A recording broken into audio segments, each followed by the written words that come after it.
Today was supposed to be a day of joy, of release, of 18 years of heartbreak melting into celebration.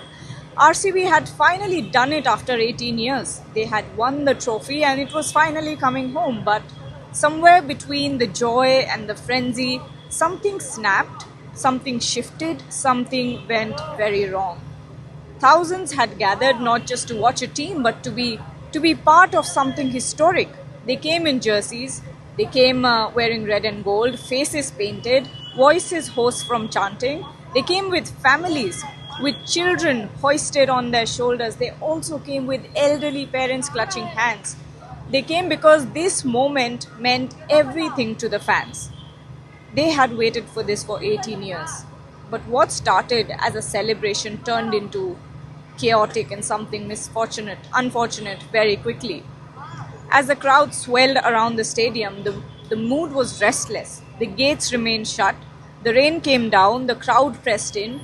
People had nowhere to move. They had no space to breathe. They were suffocating. And then, of course, the panic set in. A stampede-like surge. People were falling, crying out, reaching for help. Some were trampled, some had collapsed, some were gasping for air, and some never even got back up. And yet, even as news began to trickle in that people had died, the music kept playing, the parade went on, selfies, lights, cheers, fireworks, Instagram stories, smiling faces. And so we ask, when people were dying outside the gates, how did the show still go on? When fans were gasping for air and children were crying in fear, how did we still call this a celebration?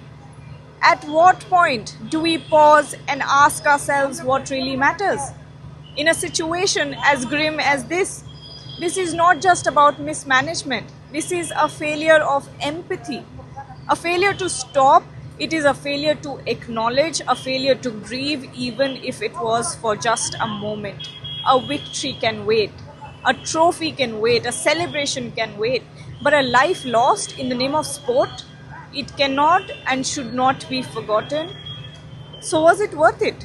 Was it worth to have a lap around the Chinnaswamy Stadium while the crowd outside fought for air? Was it worth it to smile for the cameras while others were carried away on stretchers? This won't just be a tragic footnote in RCB's win. This is the story. And maybe, just maybe, it's time we stopped pretending otherwise and ask the question, how did the celebration still go on?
ಯಾರು